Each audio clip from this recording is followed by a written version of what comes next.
Wagwan, wagwan, wagwan. Welcome back to the Next Generation Baller Show. Yes, we are back. Game week 16. Don't forget to like, comment, share, subscribe. Festive season. You know the games are gonna be coming quick and fast. And this week we got a derby that ain't been around for a very, very, very long time. Like this derby is kind of a derby that I like. We got the Merseyside derby. We got Chelsea having to go to Everton. We got Liverpool trying to go to Brighton to get a victory. A lot of dilemmas going over there. We've been covering it with Mo Salah and a lot going on over there. Man United go to Bournemouth, and Chelsea, like I said, have to try and break down Everton, and Arsenal go to the winless Wolves. But yes, we got updates on all the squads, and we're gonna obviously be looking out for the next generation ballers, the under 21 players. Don't forget, like I said, to like, comment, share, subscribe, all of that stuff. And also as well, make sure you're following the socials there. Got something kind of big over the weekend. You're gonna see. Some of you that might be seeing little snippets. You might know what's going on. So make sure you're locked in. But yeah, let's start off with the Merseyside derby. We ain't seen this derby since like the mid 2000s. Sunderland versus Newcastle. Sunderland finally coming back from the Championship. I think they ain't been in the Premier League for like, I think it was like 13 years. They ain't been in the Premier League, or probably might be even be longer. Someone let me know in the comments. But this derby has always been a fierce derby. Two big clubs. You know when they say one city club, like a club where the city, they only have one club and everyone in the city supports that club. And that's what you get with Sunderland and Newcastle. Both stadiums are known for their fans and their ferocity, especially Newcastle of late, because obviously they've been in the Premier League more often than not. But people that remember Sunderland being in the league will know that going to Sunderland in the Stadium of Light is always a hard place to go.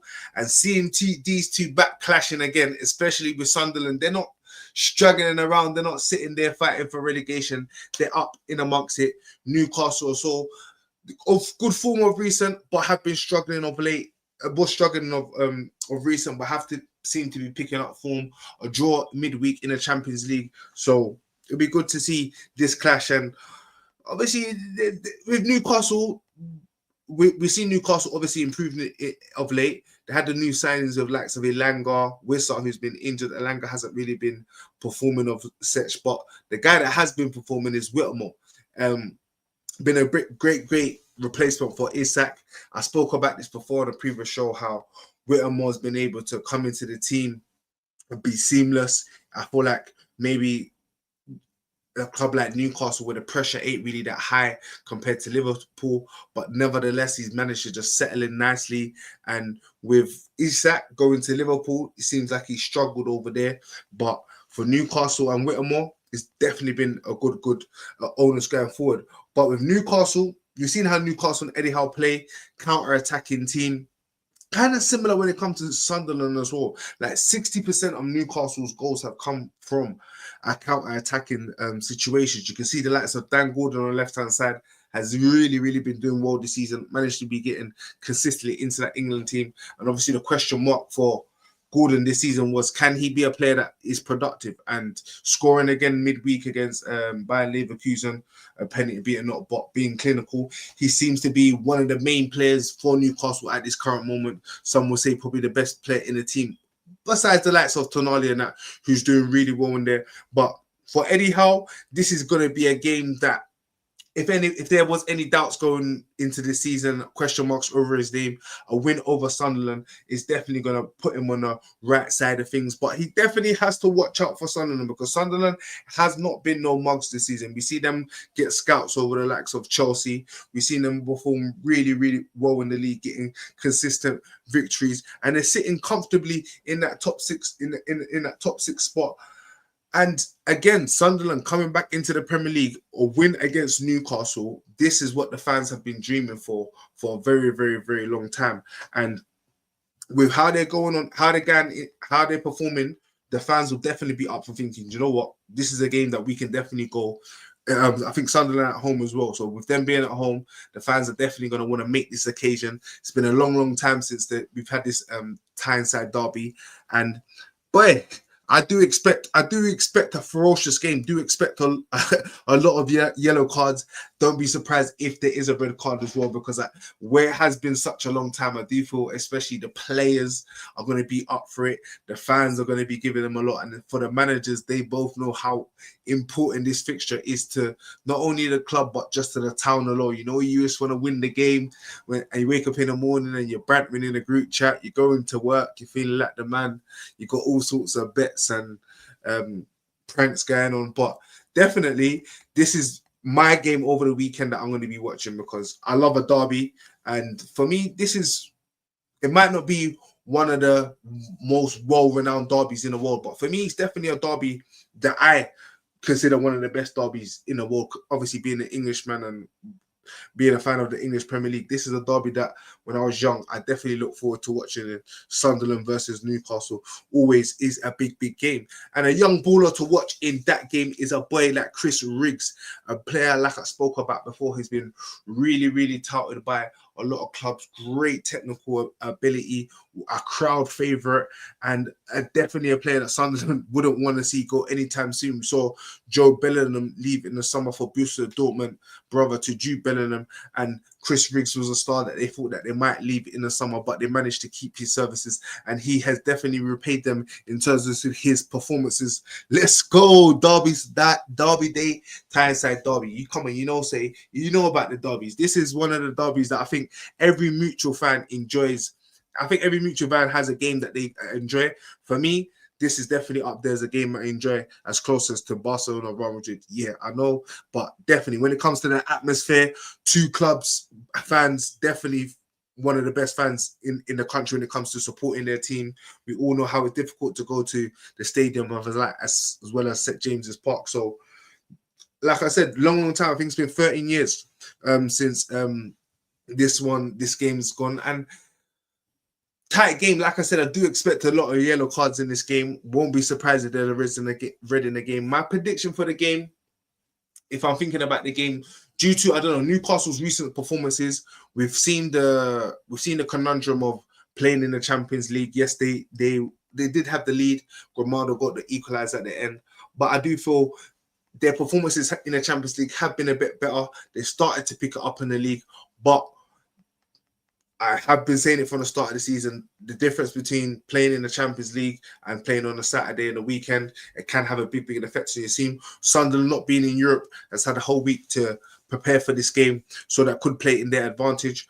So it's a difficult game to call, but because it's so difficult of a game to call, I'm going to call it a draw. I think 1-1 draw. I think both teams will score, but don't be surprised if any team goes on and nicks it in that fixture. Next, we'll move on to Chelsea versus Everton. Chelsea midweek conundrum. You would have saw me on my snap bantering. You know, these Chelsea fans, I've been saying it many times before. When it comes to Chelsea, consistency. I think it's now four games now they haven't managed to pick up a victory, and that was after their win against Barcelona.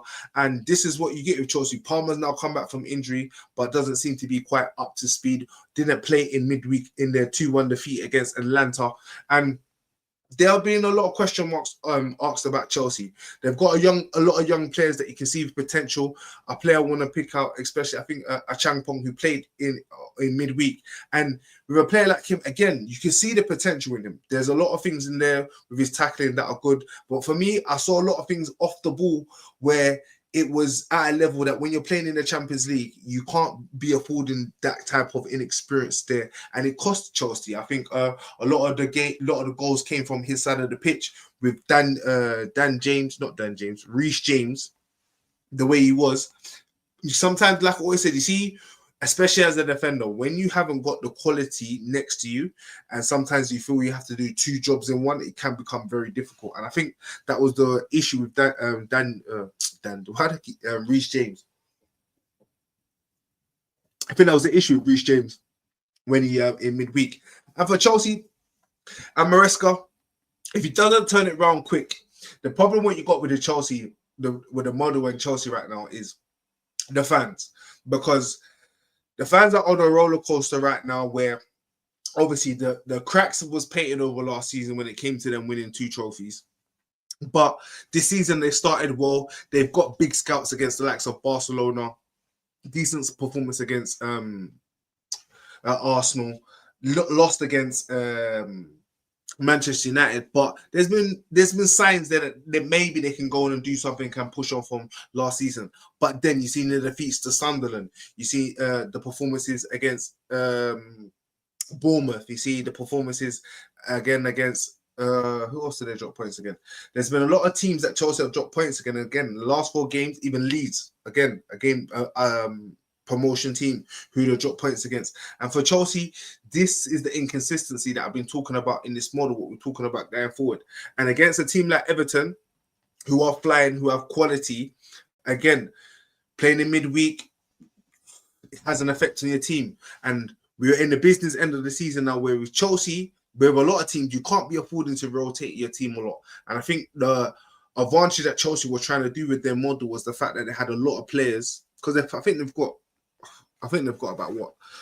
There's about 30 to 30 players that they can select from in their squad. Obviously, I know a lot of players have gone out on loan and things like that, but they can mix it up and change it up, which would, in hindsight, on paper, look like they've got to have a lot of freshness to mix it up and change it up and keep the continuity going. But this is the reality. When you're playing at elite, high level, it's all about the 1%, and you can't afford to be chopping in, especially young players who are inexperienced and learning the game and expect to get a consistency of performance. And this is the struggle that Chelsea are going to see.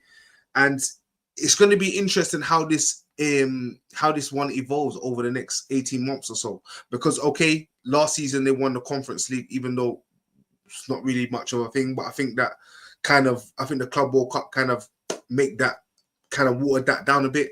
But again, this season, yes, if they qualify for Champions League, everyone will be satisfied. But we all know how the Chelsea fans are, obviously, with Abramovich and their tenure there, where there was ruthless in sacking managers and consistency in winning trophies. So if they don't start picking up trophies within the next couple of years, and the model still continues, where there's a lot of young players in that squad, and maybe some of the players that did reach the potential and maybe they had to sell to balance the books, or what you would say. But again, we've seen a change in the PSR, so it's going to be interesting to see how that one plays. And speaking about Palmer, he didn't play midweek, so hopefully he's going to play in this game for Chelsea, because it's very important for Chelsea. Chelsea especially need him on the run that they've been on recently. They need Palmer backfiring. He has been averaging 5.8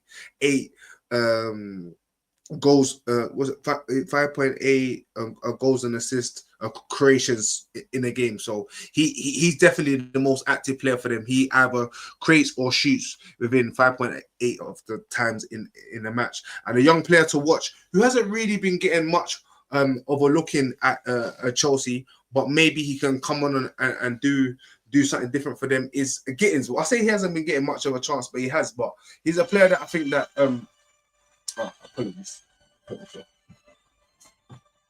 he's a player that I think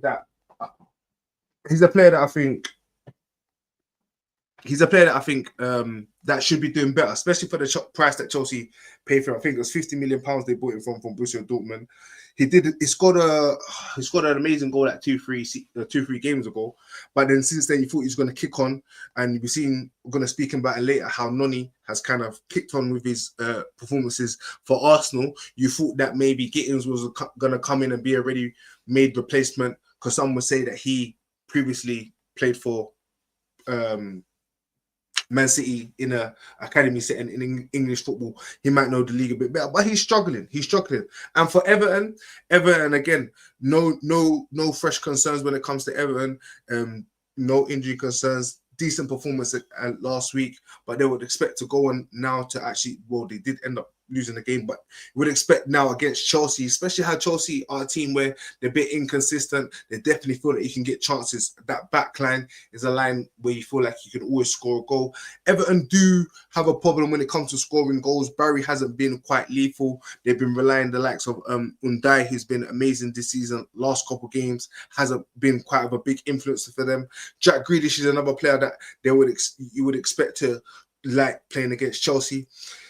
Difficult game on the run that Chelsea's been on. It's a big game for Chelsea. If they don't win this game, it'll be 5 games without a win. 5 games without a win. There's going to be some question marks, especially with this business part end of the season. If Chelsea don't start picking up wins now, they can see themselves getting into a little bit of problems. My prediction for this game, I don't know. I don't know. I feel like this weekend's going to be a bit of a tight weekend where a lot of games are going to be drawn. So I would say I can see a draw in this game.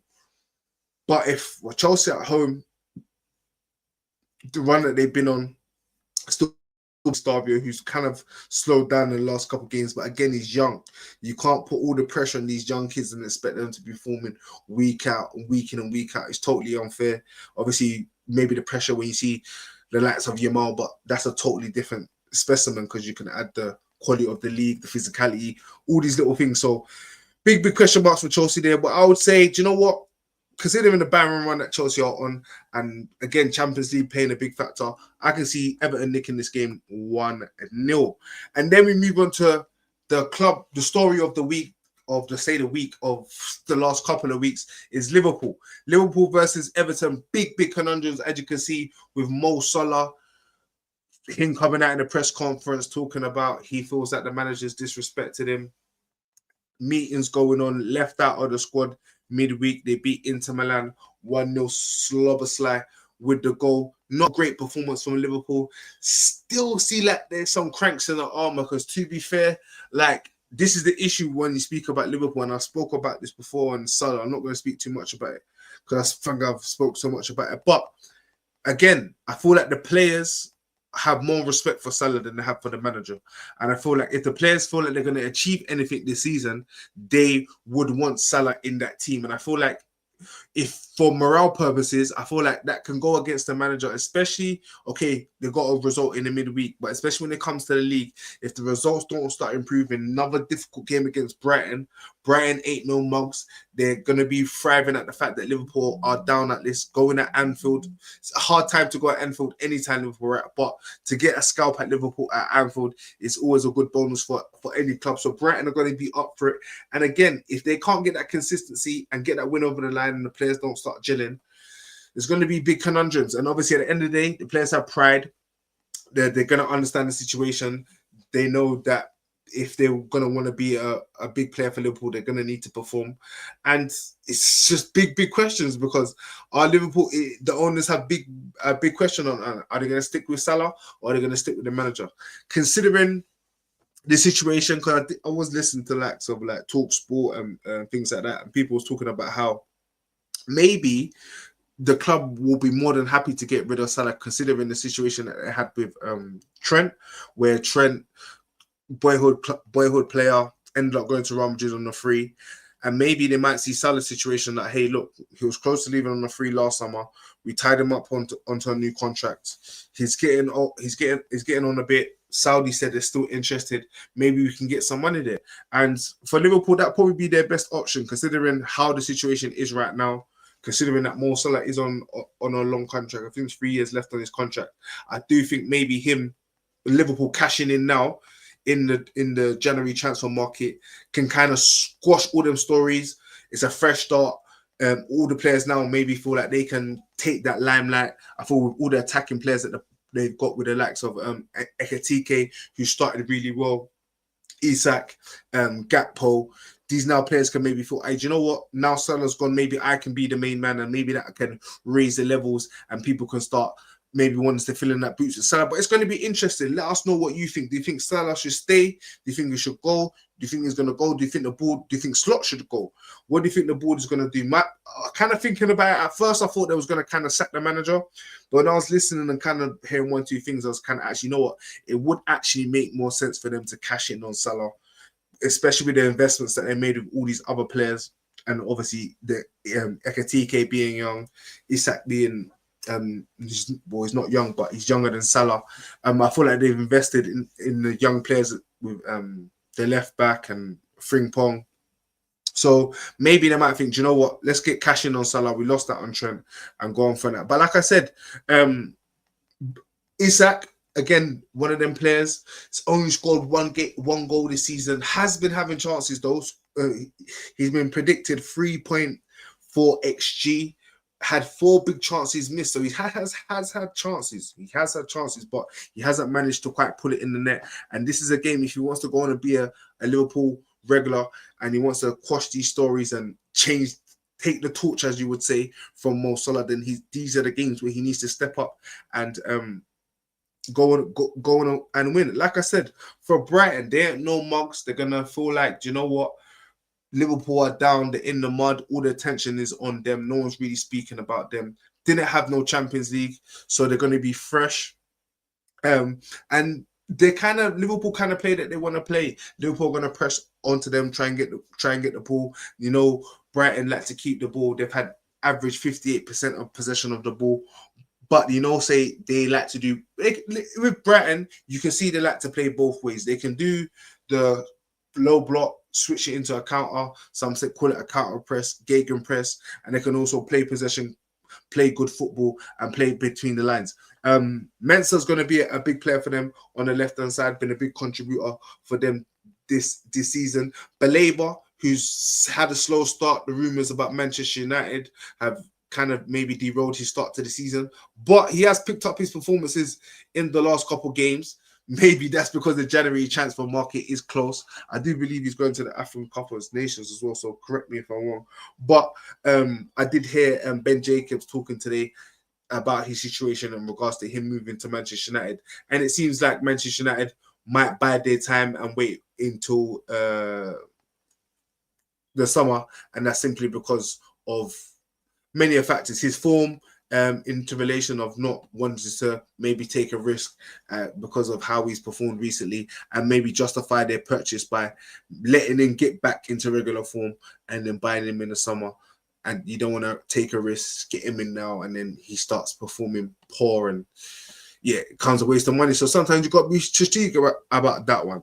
But yeah, my prediction for that game, if I'm being honest, with Liverpool, how they're performing, I think maybe it's kind of been accepted that Salah might leave the club. So I thought maybe some of the players might actually turn a screw and might actually start performing for Slot. So I do think there'll be a lot of goals in this game. So I'm going to say 3-2 to Liverpool, because they are shaky at the back. Van Dijk, I do think regardless of everything that we spoke about, I do think maybe Van Dijk and Konate are a partnership that needs to get freshened up a little bit. And with that, me saying that, I do think there's going to be opportunities for the likes of Welbeck to continue his amazing season. Yeah, so 3-2 to Liverpool. Moving on to my beloved Manchester United. Monday night, we play against Bournemouth. Big game. Big victory for us against Wolves. An important victory. And it was a nice victory. Yes, it was a little bit of a stumbling start, conceding late in the first half, 1-1 going in at half time. But that second half, everything aside, because even when I was saying this, I think Chelsea beat Wolves 3-0. Man City only beat them 2-1. And I wasn't sure about, I can't remember the situation when it came to Liverpool. I'm not sure if they even played them yet. But that saying, may not beat them 4-1 in the end. But for me, it was about the performance, because there's certain things that you would like to see in the formation. Salah to stay to break the record in the next year. Sorry, I didn't even see that, inshallah. You know, when it comes to that situation like that, I feel like before we come back to I'll speak before I go back to my internet. I think the situation with Salah, when it comes to things like that, I think there's certain players, in the Premier League, and I feel like their contribution to the Premier League is not respected as other players. And for whatever reason that may be, and I feel like Salah is one of them players. For what he's done in the league, the records that he's broken, I just feel that the respect that you just hear from the outside and the football community, I don't think it's at the level that you would maybe associate with different players. And that could maybe persuade his position, like, you know what, at the end of the day, I've done what I needed to do. Do I really have anything to prove? Do they even respect me here? I've got a family at the end of the day. I do best for them. So, yeah, it's interesting you think that he should stay. But I think considering being how he's been treated in terms of his situation, I do think that may play a factor in him leaving in January. Yeah, but with Manchester United, like I'm saying, the performance was important for me, because everyone keeps talking about this system. Everyone keeps talking about players are being wasted here. Certain players can't play there. I can't see what the manager's doing and this and that. And I feel like, The Wolves was a perfect opportunity. It's like a training game. So yes, the quality wasn't as good from Wolves, but you got to see what the manager actually wants. You got to see some of the transitions. You got to see how he consistently wants to attack and the different options that he creates in that formation. And I think it was important for a lot of Manchester United fans to actually, if you haven't go watch the game in full, try and go back, watch it again, because it allows you to see that what the manager wants. And yes, we know Bournemouth is going to be a different animal, like the manager said, but it's important. I saw what the manager wants, and I feel like the biggest issue with Manchester United, what I've noticed over the last couple of months, is quality. When we've had Sesko injured, who else has been injured? Cunha was injured for a bit, and who else? There's one more player I'm sadly forgetting. And since these players have been injured, you can see the drop in level with Manchester United. And even in some games when these players have been there, you can see when they've been a bit tired and Manchester United need to make a change. The options hasn't really been there. And yes, there's been this debate with Kobe Mainu, and everyone feels that he should be playing so many amount of games. And I've spoke about this on my TikTok, but I say it here. I feel like the situation with Kobe Mino, like I said, especially with a lot of young players, there comes a period in your career where you have to understand, especially when you're young, it's body over games. So what I mean by that is that sometimes you need to understand a lot of these players, especially when it comes to Kobe Mino, his body is still developing. And what Man United don't understand with Kobe Mainoo's situation, Kobe Mainoo was shoehorned into a situation where Manchester United was desperate. The quality was not there at the club. We had an amazing young boy who can get into that team and actually help us achieve something because we were such in dire straits. He done amazing. He won the FA Cup. He's got into the England squad, played in the European final. But there comes a period, especially when you're playing the likes of the Premier League, because people are going to tell me, oh, Pedri played all these amount of games. We all know the physicality to the Premier League when it comes to La Liga. But there has to be a period when you say, do you know what? Stop, relax, let's take our time. A lot of people forget, I think it was last season, not this preseason, the preseason before, Kobe Mainoo picked up an injury. I think he missed the first 4 months of the season, and then he had to come in, and then he played amazing throughout the rest of the season. Indeed, has played a lot of games, and I think over the last 2 seasons, Kobe Mainoo has played over 50 Premier League games. For a 20-year-old, I had this debate with my friends in a group chat. If you can name me another 20-year-old that's played the same amount of games in the Premier League, then I'll shake your hand, because you can't. Yeah, he tried to bring out Adam Wharton. Adam Wharton's 1 year older, and he's played less games than Kobe Mainoo, starting games as well. So this is the point what I'm making, where you're seeing the likes of Kobe Mainoo, very, very good talent, but you need to understand the course of how it is to develop a player. And I'm so proud and so respectful that we have a manager like Ruben that understands these qualities, understands the process of development. And you got to remember, he was a player. When he speaks in his press conferences and he says these things, that he understands how Kobe Mainoo wants to be in the team and his frustrations of not starting and things like that. But we need to understand the course of development. Some things take time. In 3 years' time, 3 years, Kobe Mainoo is going to be 23. Yeah, 23 is a very, very young age for a Premier League central midfielder. So Kobe Mainoo's got plenty of time, and it's important that Manchester United look after him.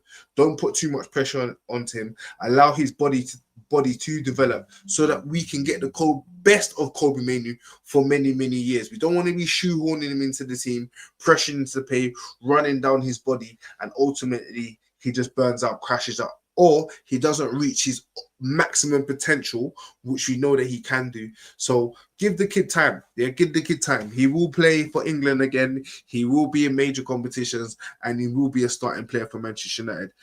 Yeah, with Kobe Mainoo, we just got to take time.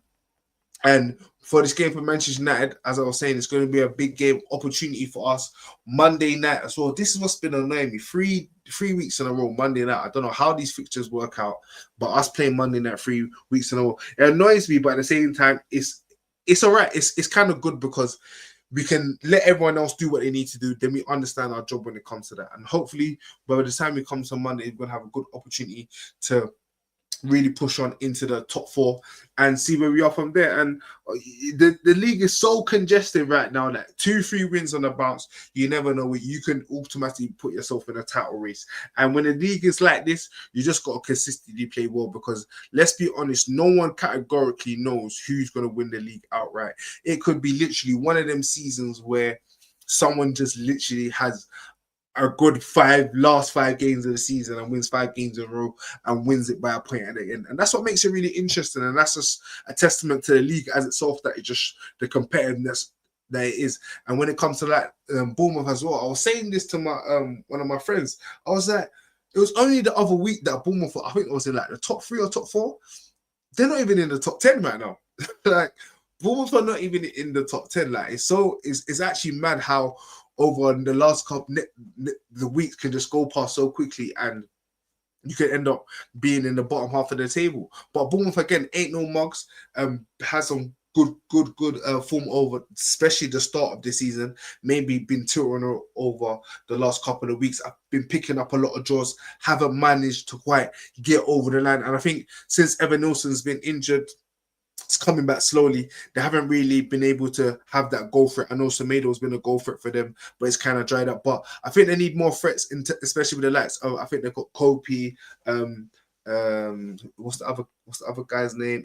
Cliver as well. He's kind of been slowing down. So I feel like for them, they need to maybe had a little bit attacking prowess. But for Manchester United, I feel like it's a game that they're gonna go on and win. I'll say 3-1 to Manchester United. 3-1. I'm going to go 3-1. I'm going to be confident for us. I feel like that game against Thingy was a game that we can say, do you know what? This is a game for us, and we can actually go and win. And 1 second, before I even wrap up, because I just noticed that my charger's in. Let me put my charger in. What are the days?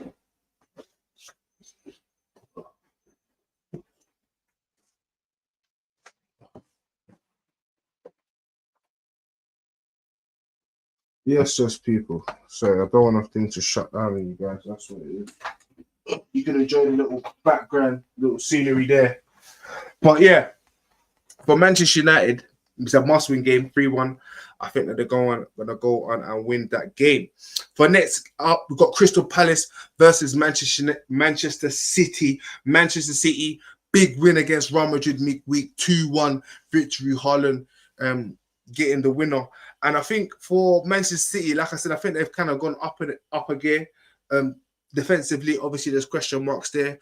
Crystal Palace, I think they're playing right now. I'm not really sure what the score is, but I think they've only managed to win 1 game since they've only won 1, or they haven't won a game since coming back from Europe. So going against Manchester City is not going to be no easy feat. Manchester City have seemed to find their rhythm, seem to find their prowess, managed to get in over 70% possession in most of the games in their final third. So, you know, when you're in there and you've got the likes of Cherky, Haaland, Reinders, Foden, who's been on amazing form, it's a devastating sight. So Crystal Palace definitely got some threats there to think about. In the set-piece areas, definitely where Crystal Palace can affect Manchester City. We've seen Manchester City in the defensive areas have been quite thorough. Crystal Palace have been one of the top scorers when it comes to set-pieces in the league this season. So that's going to be a big advantage for them. But if I'm being honest, I do think Manchester City, in the way that they are, in the position that they are, the experience that they have, I do think it's a game that they're going to go on and win. So my prediction for this game, I would say 2-0 Manchester City. And then we got Arsenal versus Wolves. I think this is just not really much to say in this one, is there? But I want to give a special mention out to Eze, who I spoke about before. What a banger. See his goal in this week against Club Brugge. What a goal. And for him, I like players, yeah, especially reason why I big up Eze, because I doubted him when he was at Chelsea, and I doubted the move when he went to Arsenal, if I'm being honest. So I big him up because I like players that prove me wrong, because I doubted him because I didn't think he had the right attitude to get his head down and be the player that I know that he could be. But he's proven me that he has. Since he's gone to Arsenal, I haven't seen no silly stuff. I've seen he's got his head down. I'm seeing he's doing what he needs to do. He's had a little bit of an injury, and he's come back, and now he's performing. And that's a testament to him. And now he's seen the fruits of his labor, and he's scoring amazing goals like that. So may that may continue. And like I said, Wolves haven't won a game all season. Arsenal definitely will want to keep their reign of staying at the top of the table with everyone breathing down their neck. I do expect Arsenal to go on and win this game. Arsenal do average 1.9 XG per game, with Wolves how they are conceding the amount of goals that they concede. Arsenal will definitely look at this game as a game where they can actually go on and increase their goal difference. It's Eze or Madueke. Overall, I'll go for Eze but then again, do you know what it is? They're both my type of players. It's currently I'll say Eze, but Madueke has the potential to override him. Because for me, my favorite style of player is a player that step overs, trickery, beats players, and just entertains me while being productive. I just don't like, if you're going to just do the entertaining stuff and not be productive, I don't like it. So if you can add the productivity to it, which both of them are flair, Eze scored a brace against Bruce. That's what I'm saying. So he's adding that consistency, which I'm saying, but at the same time, it needs to be more. I need to see it game after game after game, obviously, because we do see the same with Eze, where he can score braces in games, and he can go a couple of games where he's a bit of a no-show. So whoever out of them two right now, obviously, I'll go with Eze because he's kind of been proven to do it. We've seen what he's done at Crystal Palace. Obviously, he's had up and down performances for Arsenal, but same could say for Noni. But yeah, Eze for me right now, but Noni definitely has the potential for me to overtake Eze in that sense. But for me, easy win for Arsenal. I do expect, especially when a shout out to, I do want to see Ethan Ranieri getting more minutes. I saw, I did a TikTok about it as well. DR Sports put a post saying, "Do you feel that Ethan Ranieri should get more minutes?" He's only played 19 minutes in the last five games. Madueke, bro, scored the brace. Is that what I said? Or did I say Eze? Sorry, I meant Madueke. Yeah, I see Madueke, left foot bang, top bins. But the keeper was a young keeper making his debut, though. But I won't take that past him. But yeah, I do want to see the young boy Ranieri getting some game time as well. DR Sports post that in the last 5 games he's only played 20 minutes. But same thing I do say when it comes to Kobe Mainoo is with these young players, just give them time. Do you know what I'm saying? They're young. You're gonna see them. They're gonna play. Like, not every young kid is gonna manage to play. We also saw because one of the reasons why, again, like I said, is Max Dowman, who just recently picked up an ankle ligament damage injury. And for me now, he's got that injury, even though I feel like he's expected to come back in February. I wouldn't expect him to see playing in the Arsenal first team game probably to late end of the season, and probably maybe not even till next season, because when you have them situations, and especially with an injury like that, you really just don't want to be taking a risk. For what reason? The kid's 15, 16. Why do you need to be taking a risk? You have much more quality and experience in that team, where you should do if you're a club like Arsenal and Manchester United. You should be having quality in your team, where you shouldn't be relying on kids, essentially, to be carrying your team. So you got to be careful with these kids. You've got to protect them, especially if you want them to reach their maximum potential. So, yeah, especially when it comes to Ethan Ranieri, everyone would like him to see play more minutes, because he is an amazing young talent. But like I said, it's important that the club looks after him. But yes, man, I've been yapping on for now almost 40 minutes, guys. I'm gonna lock it out. But yes, don't forget to lock in. We've got something big. If you guys been seeing, got a couple snippets so you know what's coming. So make sure you're locking into all the socials so you have one step ahead of the race. Yes, don't forget the time where Derby. Yes, we all know, come on, it ain't been about for a long, long time. Where's your money at? Newcastle or Sunderland? Both been banging this season. And Isak, is he going to get a goal? Is he going to step what they're gonna do, Mo Salah, let us know. And yes, look out for our young ballers. Watch out for Chris Riggs, Sunderland, Estavio at Chelsea, the young boy you're at Manchester United, and Ethan Wanyeri at Arsenal. Thanks, guys, for locking in. Don't forget as well, PFL, if you ain't locked in, jumping on the PFL thing, you get £100 for the winner. Don't forget to hit the bell on your notification so you know when we are locked in. Also, we're here tomorrow morning, guys. I'm doing a parent show, giving you guys tips and grassroots things that you maybe didn't know. So make sure you're locked in the morning. We're going to lock on around 8 o'clock. So yes, people, let's go, buddy.